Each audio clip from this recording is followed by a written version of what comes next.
for scenario 2, you see largely the same impacts, kind of declines in the economy, increases in disposable income, because even though people's personal income has fallen, again, they're being taxed a lot less, and so they still have more to spend.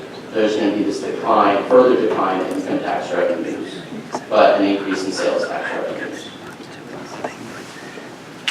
And now turning again to scenario 3, where again, so this is again going to be the scenario where businesses slow down their rate of giving raises, for example, to save on labor costs and leave their employees with the same disposable income, so lower pay, but lower taxes on that pay.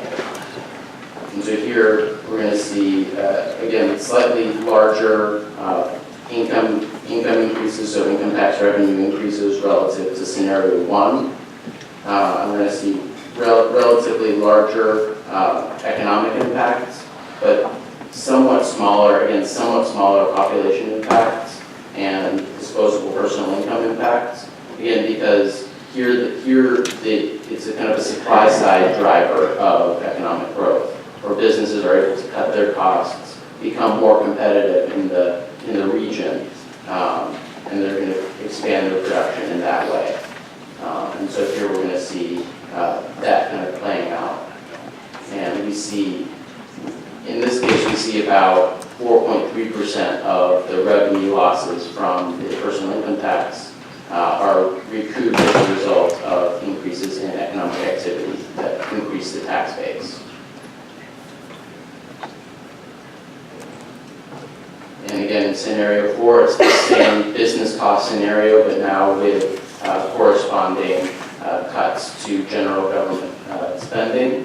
And again, this is trying to give you as much information, kind of as many bounds as we can on kind of best and worst case scenarios to try to give you a sense of the right ranges to be thinking about.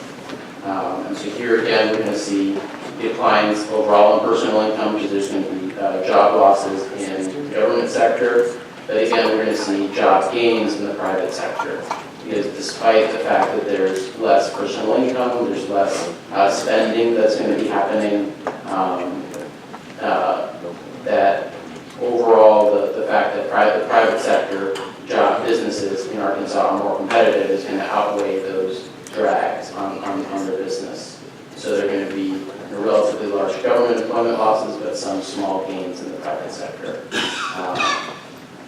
And here we're going to see, roughly speaking, we're going to see some about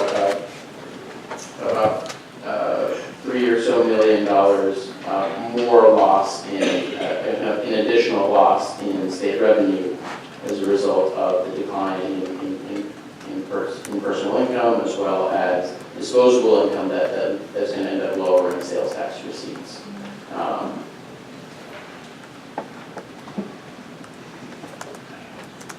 And finally, in this last scenario, we look just at the driver of an increase in disposable personal income that comes as a result of this tax cut, and no direct impact on business costs. And here again, we're going to see. And we'll stop you there. I've got a question. Representative Johnson.